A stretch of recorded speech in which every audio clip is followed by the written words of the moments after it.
We are really excited to have the incredible support of President Biden and his commitment to make the Equality Act the law of the land. As you all know, our country was the first country founded on the principle of liberty and justice for all. And we have made progress in that quest. We've stumbled sometimes, but we've made some progress.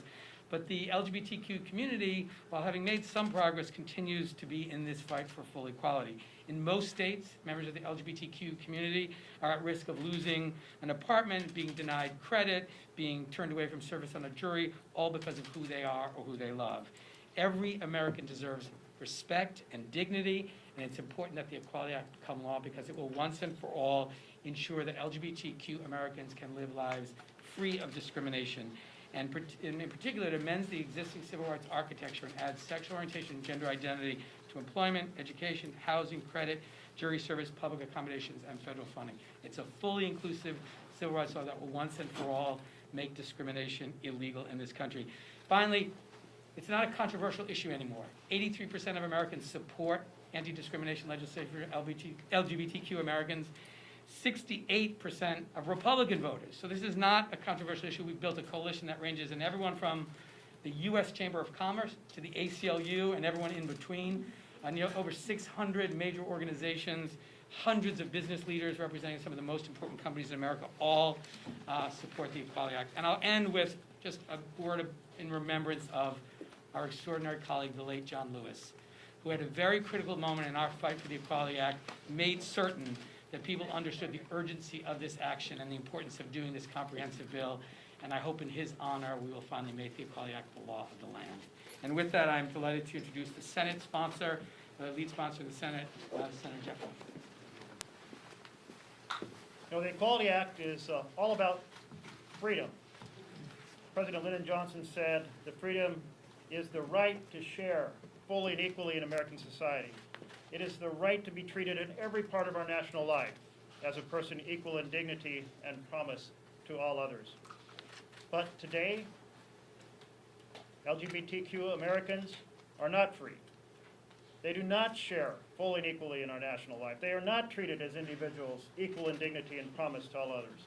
In 29 states, it is still legal today to discriminate against Americans because of who they are and whom they love.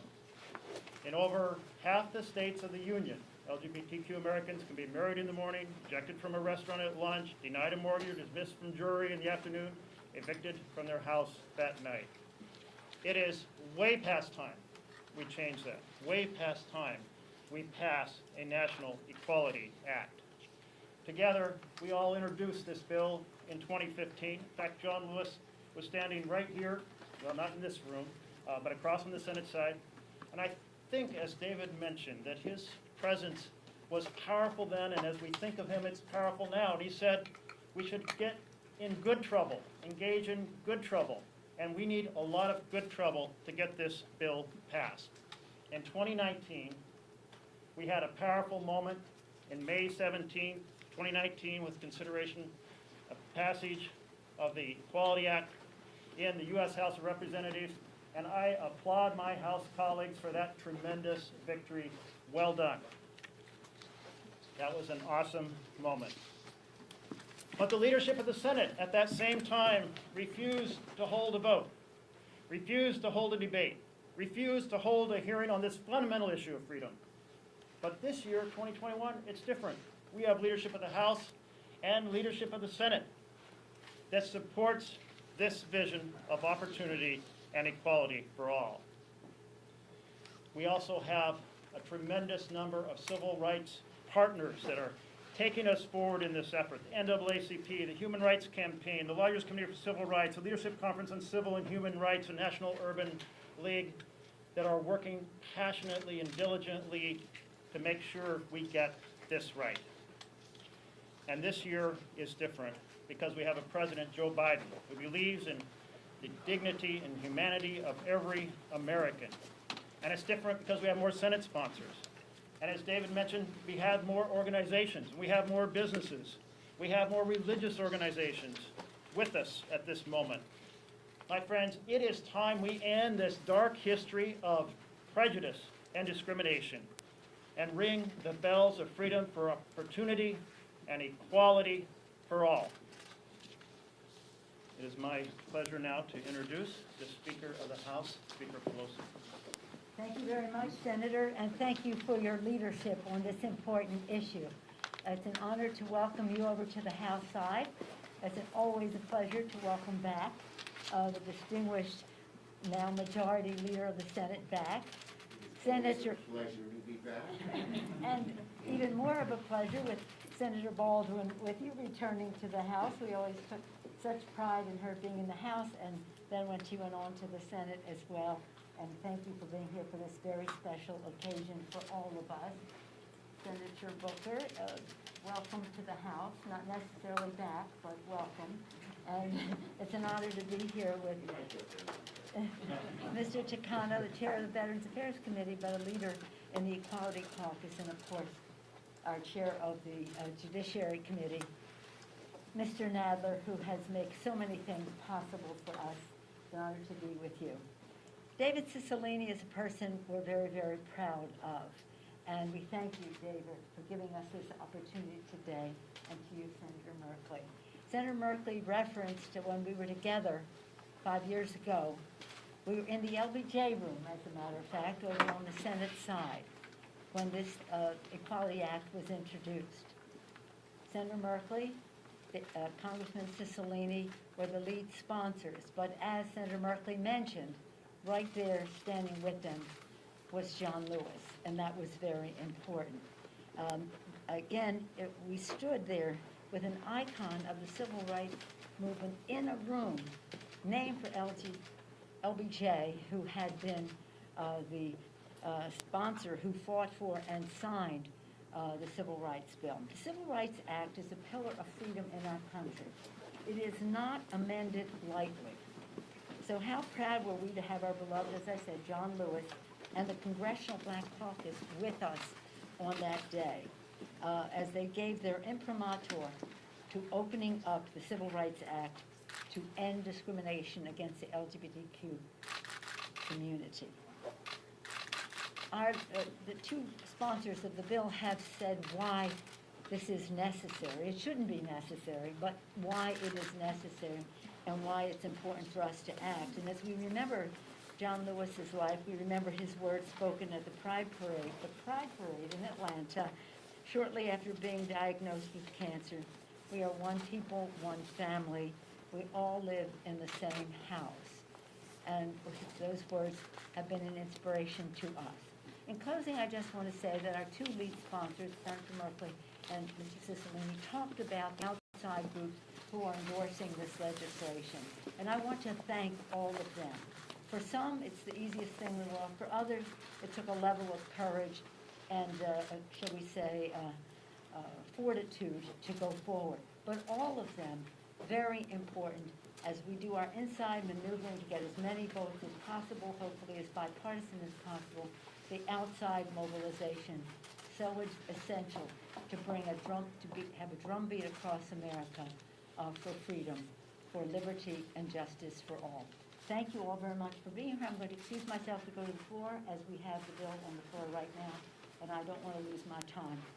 I don't know who's in charge there, but I don't want to lose my time. With that, I'm very pleased to yield to the distinguished former member of the House, now Majority Leader of the Senate, Chuck Schumer, and a champion on this issue when he was in the House and now as a leader in the Senate. Welcome. Well, thank you, Speaker Pelosi. It's great to be here. I want to thank all of my colleagues. I want to thank my dear colleague, Senator Merkley, for his steadfast, unrelenting passion on this issue. He reminds us every day how we have to pass the Equality Act, because that's what America's all about. And Jeff has been a great leader here, and I thank him. Tammy Baldwin, of course, is one of our just outstanding senators who's been right by Jeff's side pushing this bill. And I want to thank all of the House sponsors and Senator Cory Booker, who is also at Mr. Merkley's side pushing this legislation. And I want to start by addressing head-on some of the despicable comments made by a few Republicans about trans people. Their attacks on trans people in the transgender community are just mean, and show a complete lack of understanding, a complete lack of empathy. They don't represent our views, and they don't represent the views of a majority of Americans. Their despicable comments just make my blood boil with anger. If I didn't have a mask, you could see my teeth gritting. But that's why we're here today, to talk about the Equality Act. That's why we need it, because of the hate out there that gets in the way of the great American dream of equality. In many ways, the story of America has been about making those words true for all Americans. That's what brings us here today, to reintroduce the Equality Act in the Senate. Essential, urgent, long overdue, that will move us closer to a society where all Americans are equally treated under the law. Even today, the signs of discrimination based on sexual orientation abound. From education to housing to family planning, from the workplace to adoption to immigration. Discrimination against LGBTQ+ people remains a serious problem that demands Congress's attention. Congress must pass the Equality Act so that LGBTQ+ Americans will no longer have to face discrimination in some of these most basic areas of life. This legislation is personal to me. Just 6 years ago, LGBTQ Americans like my daughter won the legal right to marry who they love. The Equality Act would make sure she can continue living her life with her wife with the security and dignity of knowing she won't face basic discrimination because of who she is. So proud of them, so proud. Now, no American should ever face discrimination because of who they are and who they love. When the Equality Act passed the Congress last year, it was a bipartisan vote. Yet for years, Leader McConnell buried the Equality Act and other common-sense bipartisan House-passed bills in his legislative graveyard. Those days are over. Those days are over. Now, with Democrats in the majority, the Senate will have the opportunity to act on this critical civil rights legislation. I will use my power as majority leader to put it on the floor, and let's see where everybody stands. Let's see where everybody stands. I'm hopeful that just like in the House, the Equality Act will get Republican votes and pass the Senate with bipartisan support. And of course, we now have an ally in the White House with President Biden, who's promised to make the Equality Act a priority. Discrimination against LGBTQ Americans should be over once and for all. And Democrats will fight tooth and nail to make sure that that happens. And now I'm going to turn it over to a dear friend, a fellow New Yorker, who whenever it comes to civil rights is at the forefront, Congressman Gerald Nadler. Thank you very much, Chuck. First, let me begin by thanking Congressman Cicilline for his leadership on this landmark legislation, and thanking Speaker Pelosi for her steadfast support of this legislation.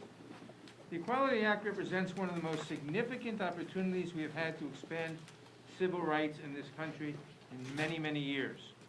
For a long time, whenever the LGBTQ community came to Congress, it was to defend their rights, from the Defense of Marriage Act to Don't Ask, Don't Tell.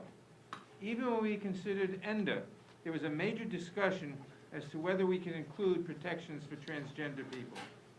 It is not lost on me that this is only the second time in history that Congress has been able to consider truly comprehensive LGBTQ civil rights legislation. And I could not be more proud of the gains we have made to even be standing here today. By freeing the LGBT community from discrimination, the Equality Act makes America a little more free for everyone. We cannot rely on the Supreme Court to continue to advance these issues for us.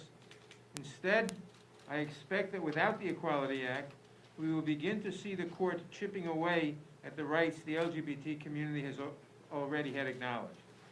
I am hopeful that with Majority Leader Schumer at the helm of the Senate and President Biden in the White House, that we have a chance to see this signed into law and to take decisive action against the discrimination faced by the LGBT community nationwide. Thank you very much. Like Speaker Pelosi, I have to get back to the floor for the debate. But before I do that, It's my pleasure to introduce Senator Booker. It is so good that we are here today, but let's be clear, I would not be here today if it wasn't for foot soldiers of justice who fought to push this body to pass civil rights legislation that gave me and other African Americans equal dignity, equal rights, and equal opportunity in this country. John Lewis, who has passed us, bled for that right. And so now here we are again, in a nation where the ideals of liberty and equality and equal justice under law are what we say, how we define our aspirations, but we still fall short. We still live in a nation where the destructive darkness of discrimination reigns enshrined in the laws of this land that prevent equal dignity and equal equality to LGBTQ Americans. That is unacceptable. And so let us all feel the fierce urgency of now to not just see this legislation pass in the United States House of Representatives, but for the sake of our ancestors and generations to come, may it pass in the Senate and get to the floor, get to the desk of the President of the United States for his signature. Thank you. And now I bring up Representative Takano. Thank you, Senator Booker. And thank you, Senator, for reminding us of the history of civil rights and how if it weren't for the foot soldiers, we both wouldn't be here. And I remember being at my first inauguration with President Obama, and he invoked the image of Seneca Falls, Selma, and Stonewall, drawing that direct line of civil rights history of a nation becoming a more perfect union. Thank you to David Cicilline for your amazing efforts of building this coalition. It's truly moving to be here with you, David. And I mean, Chairman Nadler had to go back to the floor, but if you've ever had Chairman Nadler tell you stories about his conversations with Bella Abzug, I mean, Jerry, before LGBT members were really a presence on the Hill, there was Jerry Nadler. So we are so proud of him. Senator Merkley, we're so proud of the work that you've done, amazing work. And I want to talk to you more about what we're going to talk about. David, we're going to talk to you. All right. Almost 30 years ago, I was outed in my first campaign for Congress. 27 years ago, the Don't Ask, Don't Tell policy was established in the military. 25 years ago, the Defense of Marriage Act, or DOMA, was signed into law. And nearly 10 years ago, Don't Ask, Don't Tell was repealed. 7 years ago, in the United States v. Windsor case, it struck down DOMA. 5 years ago, marriage equality became the law of the land. And last year, less than a year ago, the Supreme Court extended non-discrimination protections to LGBTQ people in the workplace. And today, we are just one step closer to full equality under the law. And that's real progress. But despite the strides that we have made toward greater acceptance for LGBTQ people, in a majority of states, 27 to be exact, our communities still face discrimination, and they do not enjoy the same civil rights as other Americans. They do not have the recourse to go to court or to ensure that they are treated fairly. This is particularly harmful, especially to especially vulnerable members of our community, trans people and queer people of color, who face greater discrimination and violence motivated by hate, and what really, as Senator Schumer alluded to, gets my blood boiling, is the irony of people who are murdered and beat up, who are victims of discrimination, being made the bogeyman of this bill. How insidiously ironic is that the opponents of this bill are using the people who are victimized the most, who need the protections of this bill the most, as the argument against passing this bill. How absurd is that? The Equality Act would be a powerful tool to protect these most vulnerable people in our country. A great nation cares about the dignity and well-being of its most vulnerable citizens. Today, as I go back to the floor, and thankfully the leader's going to take her magic, the speaker's going to take her magic minute on the floor to extend the amount of time I have here. But I'm going to cast my vote. I'll be thinking of all the LGBTQ activists who marched, protested, and built a movement to protest the lives of LGBTQ people and expand our rights. I'm ready to go vote. And before I do, I want to introduce a pioneer a hero of mine. I knew her when she was back in the House and watched her become a senator with the integrity of being elected to office, already out, not coming out afterwards. Truly a trailblazer, Senator Baldwin. Thank you so much. Well, I want to start by thanking my colleagues for your courage and your standing up and getting us to this moment. I feel like we should have a drum roll because soon the House will vote for the second time to advance the Equality Act. I appreciated everybody's comments, but I wanted to also appreciate Leader Schumer's comments with two regards. One is decrying and condemning in the strongest of terms the unfortunate and hateful remarks of some of our colleagues. And the level of ignorance is unacceptable. And but I also hearken back to the power of the LGBTQ movement of visibility helping to change hearts and minds. And that's what this long movement is about. I secondly appreciated Leader Schumer's personal remarks. You know, he said it's personal for me. And I will certainly say this is personal for me too. Not only as a member of the LGBTQ community, but for my brief time as a practicing attorney before I was full-time involved in public service, I had the occasion to represent clients in the LGBTQ community who had faced discrimination at the workplace or in seeking housing.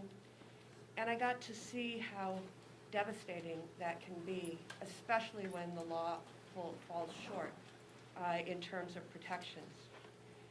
In a majority of states and local jurisdictions, LGBT Americans live without fully inclusive non-discrimination laws and can still face discrimination because of who they are or who they love. And that's just wrong. And it's time to end this kind of discrimination against the LGBTQ community. All Americans should have the full freedom of equality. It's why we're here today. It's why I'm so proud to stand with my colleagues in the House and Senate as the House prepares to pass the Equality Act. We've been here before. This year, we have a pro-equality majority in both the House and the Senate, and we have a president who is pro-equality and prepared to sign this bill when it gets to his desk. So, let's just get the job done. Let's pass the Equality Act in the House and Senate. Let's send it to President Biden so he can sign it into law, and we can finally provide full equality for every LGBTQ American across our country. David, I think you're back Thank you. to Thank you, post Senator. Q&A. So I too have to get back to the floor, but we have time at least for a few questions. Yes, sir. First thing, and if I can ask two questions real quick. The first one, how do you get the 60 votes in the Senate that you need to pass this? And two, off topic, but Chief Pittman today said that there's a group of militia members who may have been here on the 6th who were plotting to perhaps blow up the Capitol or express a desire to blow up the Capitol around the State of the Union. I'm curious, given all we've learned about the response and the intelligence failures, how safe you all feel and your confidence level in the security and the police leadership? I'll defer responding to that at another time, if that's okay, because I need to get to the floor. I hesitate to speculate about the Senate, but I'll just say one thing before I invite one of the senators to say. But you know, it's the good old-fashioned way. We're going to make our case. Our community is going to advocate with members of the Senate, and we're going to work hard till we get the votes necessary to pass it. There's no shortcut for it. You know, this is really an instance in which the Senate of the United States has to catch up to the American people. As I mentioned, it's overwhelmingly supported, Republicans, Democrats, and Independents, by 83% of the American people. Another poll shows a majority of voters in every single state in America support non-discrimination protections for the LGBTQ community. So the biggest challenge we face is a lot of people think it's already the law. When you tell them that someone can, you know, get kicked out of their apartment, be denied service in a restaurant, or not be allowed to serve on a jury because of their sexual orientation or gender identity, they can't believe that's true. And that's because it doesn't comport with our basic understanding of fairness and equality in this country. So there's not a shortcut. We're going to work hard and get the votes, and obviously the senators will have some tricks up their sleeve about how we do that. Your question immediately assumes that Republicans will insist on cloture, 60 votes to close debate. And I was thinking about how when Ted Kennedy first brought the Employment Non-Discrimination Act to the floor, back in, I believe it was 1998, we had no one in opposition ask for cloture. So we have a story here of how dramatically the Senate has changed.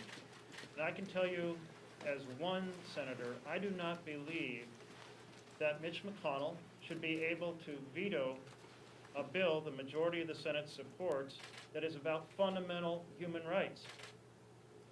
But we're not in 1998, and we are though closer to 2013. And in 2013, I took the Employment Non-Discrimination Act to the floor, and we did not have 60 votes, and we had to get 60 votes, and we worked it. We worked it in partnership with our organizations that are civil rights organizations that have huge insight on the nuances of the language and the law, and we worked it with our colleagues. And our colleagues shared their stories, and we ended up with a vote that was 2-1, bipartisan, in support. And that is the path we're going to work to achieve this year. What specifically would you want to tell your colleagues about? You know, they're talking about an infringement on religious liberties, bringing more lawsuits against churches and places of worship. You know, we were very careful in the Equality Act to ensure that the religious exemptions which currently exist remain undisturbed. And so what I would first say is, in the same way that all of the other areas of civil rights law have established religious exemptions, they would apply in the same way to the provisions of the Equality Act. The LGBTQ community is not looking for more protections, nor are we willing to accept less. Just treat it the same as all the other protected classes.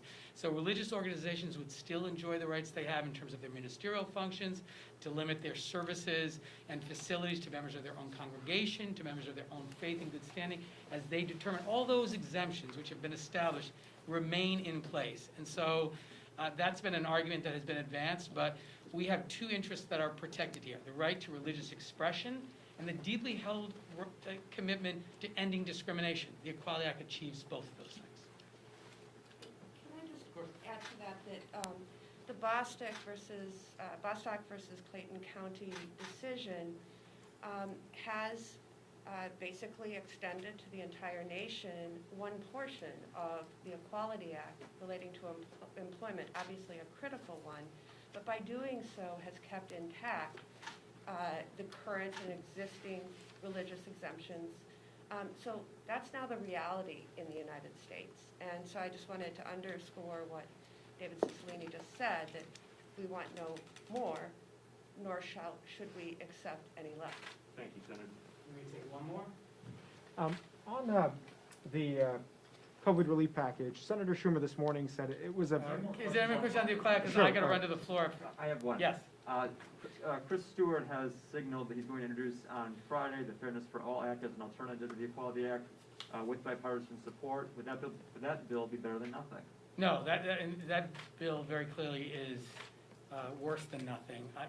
For the first time in our history, would actually put in federal statute provisions that permit discrimination against the LGBTQ community. It would be a tremendous step backward, which is why it's not supported by any major LGBT organization. All of the major LGBT organizations support the Equality Act. The Stewart bill is a tremendous step backward in our fight for full equality. Any problem with Democrats co-sponsoring that bill? I'm sorry?